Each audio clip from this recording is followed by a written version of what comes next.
So, welcome to this instalment of our STEM Forward with Women webinar series. I'm Tulin Green, Senior Director of Marketing here at Udacity, and it's my pleasure to host today's session where we're going to be covering some topics that are really close to my heart. Diversity and inclusiveness in the workplace. We'll focus on some of the challenges faced by women in the tech and STEM related careers, and the tactics that organisations can adopt to empower women to outpace corporate bias and the microaggressions. Before I introduce my guest, let me just put this important topic into context. While women earn over 50% of STEM college degrees, they still remain underrepresented in the science, technology, engineering and maths workforce. Research in the US states that only 25% of computing jobs are held by women, and in the UK, that's just 17%. And this isn't just a societal concern, it's also a talent challenge, a workforce challenge. But with all challenges, there's also opportunities, and hiring women in tech should be the top priority for organisations, especially given the critical shortage of skilled technology professionals faced by many enterprises.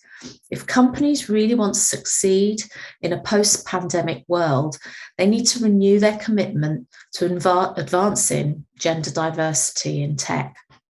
So let's dive in and talk about what it would take for women to advance in leadership positions and in STEM careers, and what role leaders can play in helping empower them to do so. So joining me today to explore these topics is a real seasoned leader in this field. Welcome, Åslid Hanne Larsen. Hopefully I've said that right, but we're close enough to it, and it's great to be here today. Thanks for inviting me. So Åslid is the Vice President of Subsurface Excellence and Digital at Equinor. Fantastic title. She's an award-winning executive, widely recognised as a thought leader and speaker in the IT and technology arena. She started her career with Equinor back in 1993 and has a broad experience of professional and executive roles, including leadership of corporate transformations and large-scale organisational change efforts. What really impresses me is that she was listed in the 2021 Global CIO 100, and she's a winner of the 2020 Executive Grit Awards. Plus, in 2019, she won CIO of the Year in Europe and is one of Norway's 50 leading women in technology. She's certainly a real inspiration to me and to women globally, and I'm privileged to be spending time with you today. So thanks for taking the time to join. It's my pleasure, really. I sound very impressive in that biography, but I have to state right away that none of that happened due to me alone. It was always a lot of teamwork behind it, and I've just been fortunate to work with great people who wanted to make a difference like me, and together we made some things happen. Oh, that's awesome. It always takes a group of people to build a village, as they say. So let me ask you the first question that I know our listeners will be eager to find out the answer to from your perspective. What are your thoughts about the current gender parity and inclusiveness landscape, particularly in the technology sector? Well, I think it's fair to say that there's still a lot of work to do. You touched upon it as well, Tulin, with your numbers, because, well, I represent, working in an energy company with the tech, I sort of represent energy and tech, and the two are facing fairly similar challenges. There are too few women working in energy. I read a recent report by the World Petroleum Council and the BCG consultancy called Untapped Reserves, and globally it's only 22%. Luckily in Europe we're leading the way with 33%, but the numbers are fairly similar to what you quoted for IT. Around 25% of IT professionals around the globe are females. So there's clearly work to do here. And to me, it's particularly important because IT is becoming more and more fundamental to the way we work and interact and live our lives. So I just see a huge risk here, both when it comes to not including half of the workforce and the loss of value that follows from that, but also the fact that the products and the solutions and the design that is done doesn't really take into account the needs of the complete user group, which to me is a huge problem. Absolutely. So what's the key to building a digitally forward workforce that's also diverse and inclusive? I think if I had the full answer to that, I would probably be writing $1 million bestseller or something right about now. But I do have some points, and it's I think it starts really with ensuring, as a responsible employer, that you give everyone in your workforce an opportunity to develop these critical technology and digital skills.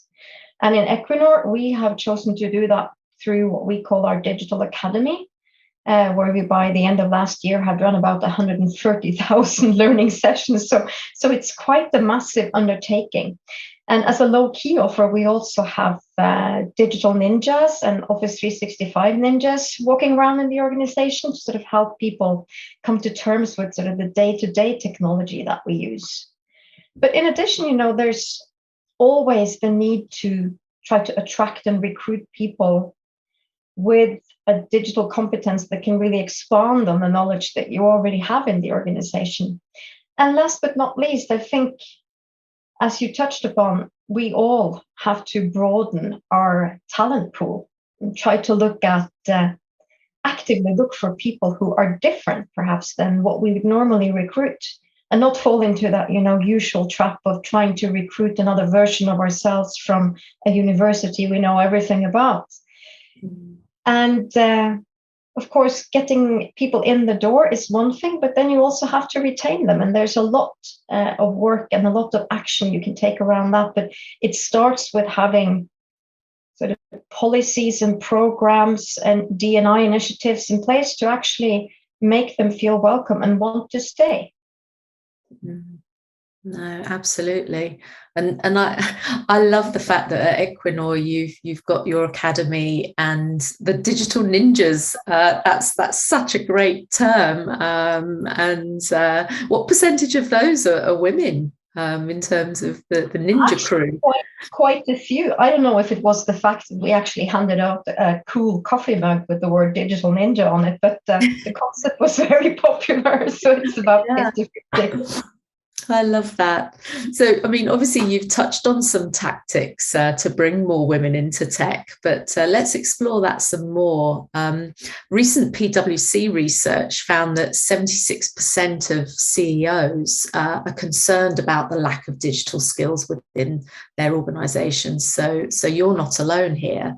And if you take a sort of the school of AI, for example, or machine learning, only 1 in 5 globally are in that cutting edge field, such as AI. So there's a real opportunity here, as you've said, and it's an imperative for companies to create that pipeline of diverse and competent talent that can fill that technical skills shortage. So what do you see as some of the ways for companies to encourage more women to take up tech roles? I think, to me, it starts a little bit with changing the narrative around those roles. I mean, I still feel that there are some misconceptions around what it is like to work in tech. This stereotype that it's only for loners in hoodies sort of working from their basements still seems to be out there. And that's just wrong. So we have to get across that technology is really for everyone. And at the heart of it, technology is about solving problems together in teams, trying to innovate. So it's really crucial that we get that message across, because technology, as I mentioned, it will have such a huge impact on the work that we do, the lives we live, the products that are available, the services that we can get to. And if we're not able to engage the women in delivering on that, we will miss out on a lot of value creation. Yeah, absolutely. And Udacity is really passionate about this as well. We launched Udacity Women in STEM scholarship program, where we're committing $10 million worth of in scholarships over the next 5 years, just to encourage Cool. women to do that. Mm. And if every organization commits to purchase, I know there's always a business case here, but if they purchase a minimum of 25 scholarships for women in their organization, we'll fund an equal number to support those women in STEM roles. So it's helping, and we've got this 5-year commitment, and lots of other organizations are doing similar things. So yeah, it's so important, and as you say, you can come up with creative ways to do this, and we have a train to hire scholarship program as well, which is taking younger women who are coming out of college that could maybe then drop off that talent pool because of other family commitments, or as you say, it's for hoodies and non-social people, but we're finding quality non-traditional candidates with an ambition to succeed, and that train to hire element is really transforming them into the talent businesses need. So let's move on to how the public and private partnerships, how they play a role in closing this gap, and how can the stakeholders really come together to connect that talent, especially women, but into those jobs. But we can talk about people of color, veterans as well, those sort of diversity, equity and inclusion cohorts into these technical jobs.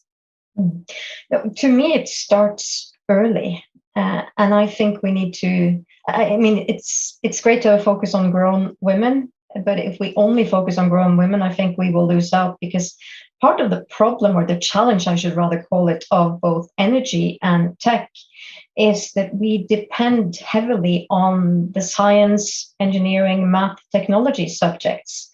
And if not enough females are earning those degrees at the high enough level, we just have a much narrower talent pool to choose from.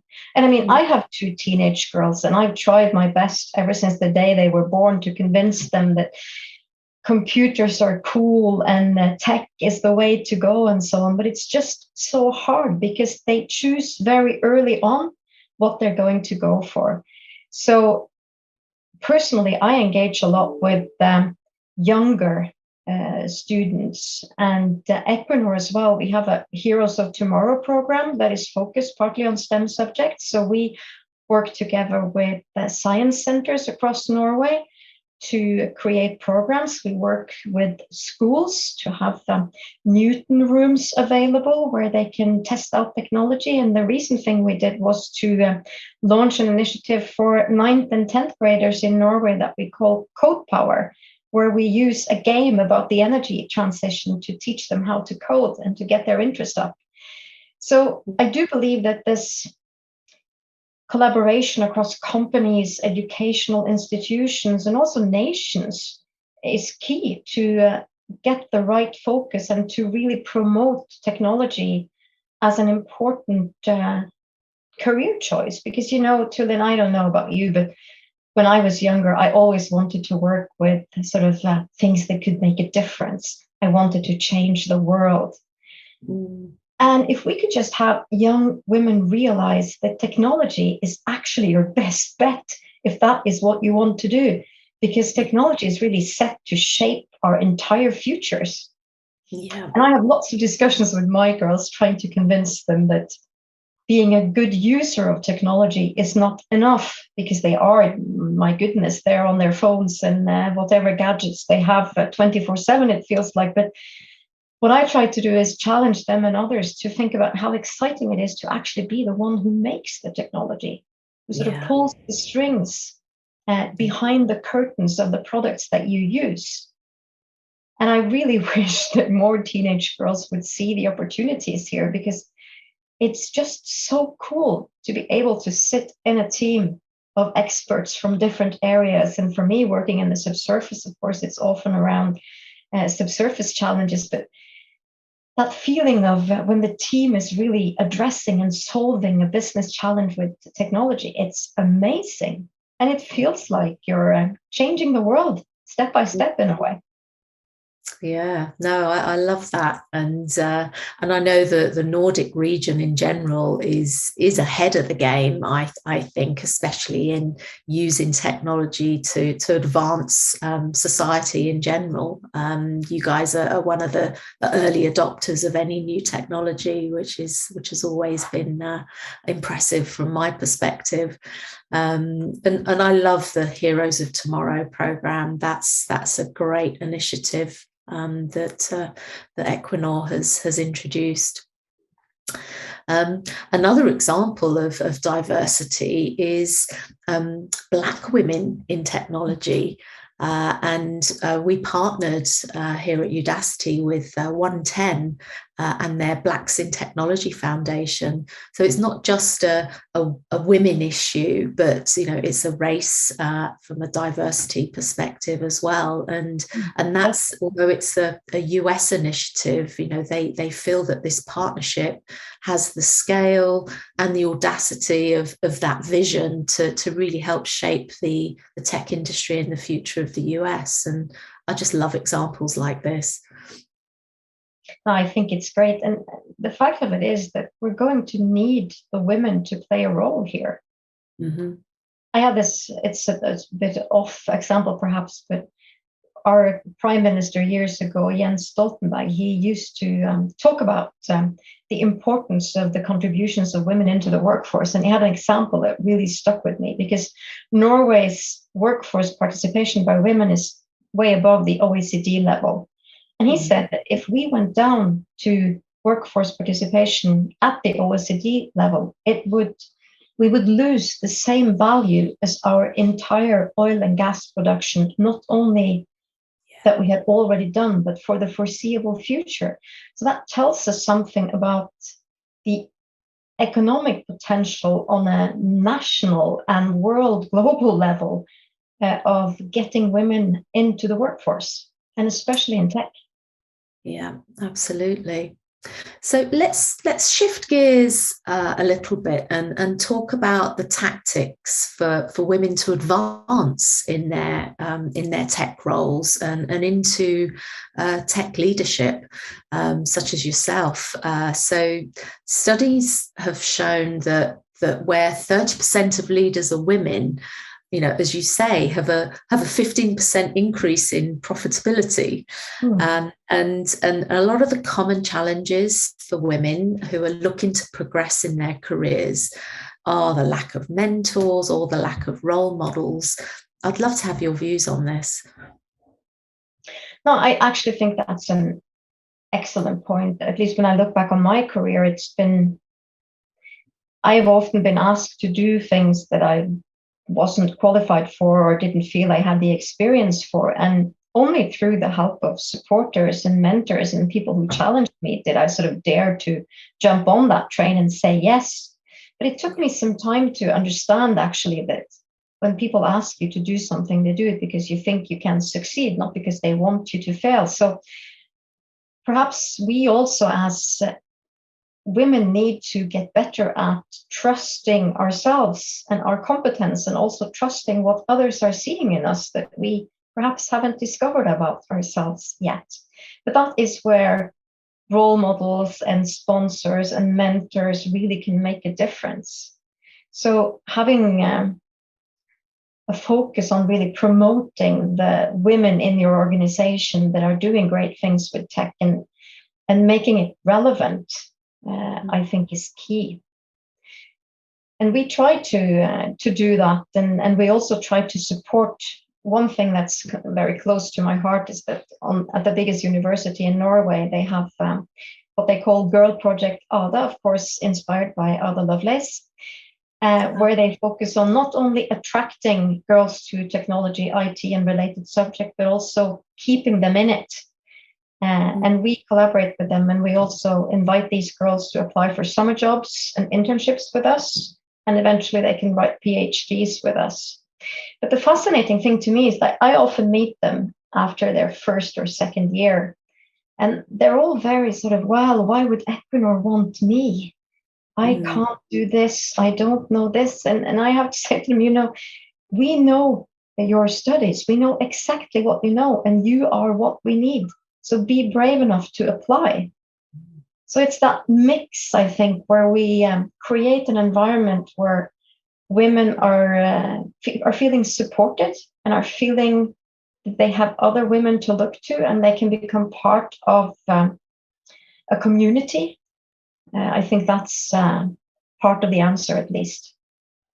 Yeah, absolutely. And you're not the first person I've heard who comes across women who feel that they feel like they need to be perfect in order to apply for those type of roles, whereas actually you're gonna grow in that role, and younger girls and young women need to be confident in that their own ability. And I think that does come from early on in their development, just like you've said with your girls. You've been encouraging them, and there's a part for families to play, and the role models that young girls grow up with, as well as employers and companies to help along the way as well.